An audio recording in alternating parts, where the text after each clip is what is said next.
L'édition régionale, en ce jeudi 20 décembre, toute l'actualité est du jour près de chez vous en images en 8 minutes. On démarre sans plus attendre avec cette image de militaires déployés dans le centre de l'île un peu plus d'une semaine après l'attentat du marché de Noël de Strasbourg et avant le principal week-end d'affluence dans les centres-villes et zones commerciales.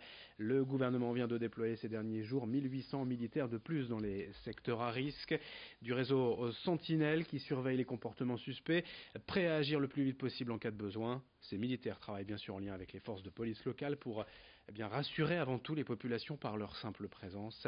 Xavier Silly a rencontré hier sur la place Riour à Lille, tout près du marché de Noël, l'un de ces militaires mobilisés. Je vous propose de l'écouter. On a des patrouilles tous les jours pour sécuriser le marché de Noël et ses environnements. Ces patrouilles sont décidées avec les chefs de groupe, comme vous avez pu le voir, avec moi-même, et on définit un itinéraire général. Chaque jour, il est différent, de façon à ne jamais arriver par le même endroit, ne jamais passer au même endroit, et sur un volume d'heures qui est plus ou moins aléatoire, mais qui couvre, je dirais, les grosses heures d'affluence, et notamment ici le marché de Noël jusqu'à la fermeture. Dans cette édition également, à l'approche de Noël dans la région, une image de solidarité envers les personnes âgées isolées. L'association Les Petits Frères des Pauvres organise ces prochains jours des repas de fête pour plus de 700 personnes et des colis pour celles et ceux qui ne peuvent pas se déplacer. Ainsi, depuis plusieurs jours, les paniers garnis de douceurs salées et sucrées se remplissent. 330 personnes très isolées dans la région vont en bénéficier cette année. Ainsi, le 24 décembre, en fin de journée, les bénévoles iront eux-mêmes livrer ces repas et les partager avec les personnes seules pour partager un moment et briser cette solitude bien plus pesante durant cette période. Explication avec l'une des bénévoles au micro de Xavier Silly. C'est sûr qu'en ces temps de fête, la solitude est ressentie encore de façon plus importante. Elle atteint souvent son paroxysme parce que c'est sûr que toute la société véhicule des moments de rassemblement, des moments de rassemblement des familles, des moments chaleureux.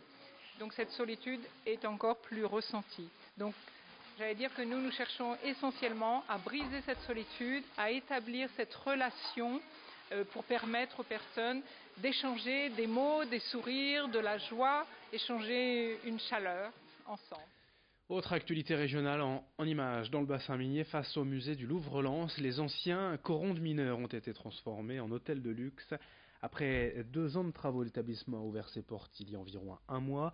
Situé pile en face du musée, l'hôtel répond à une vraie demande des professionnels du tourisme dans un secteur ayant vu affluer de nombreux touristes français et étrangers. Le bar-restaurant est ouvert à tous et a pour vocation de régaler la clientèle d'affaires, mais aussi les habitants des environs avec un positionnement bistronomie.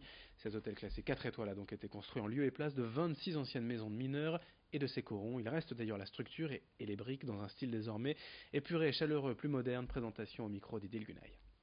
L'architecte d'intérieur Guillaume da Silva, qui est un amoureux du Nord, il est originaire de Roubaix, aime ce côté brut et cette dualité qu'il retrouve dans le Nord, et il a cherché à l'exprimer aussi bien dans les couleurs, il a vraiment joué sur les contrastes, que sur les matériaux.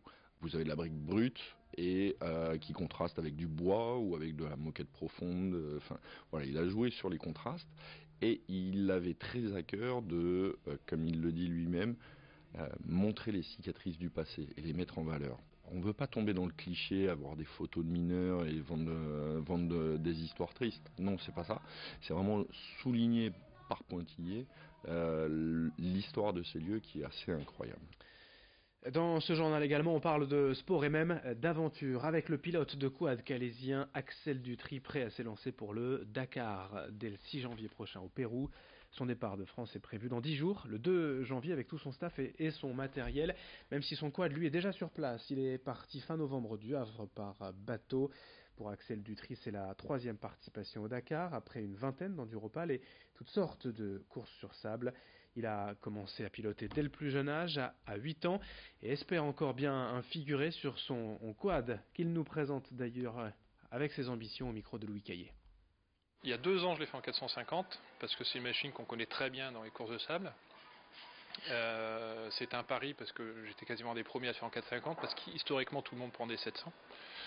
Et donc le pari était réussi vu que j'avais terminé. J'avais eu un souci moteur, mais j'avais pu réparer et terminer. Mais j'étais un peu resté sur ma faim parce que je manquais de vitesse de pointe, tout simplement par rapport aux 700. Donc l'année dernière, pour faire comme tout le monde et pour gagner ces 10 km/h qui me manquaient, j'ai dit bon bah allez, on va faire un 700.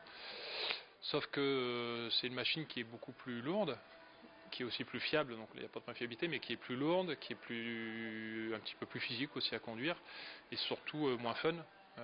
Pour moi, après ça dépend de chacun, hein, mais moi conduisant toute l'année sur un 450, le 700, j'ai eu du mal à m'adapter.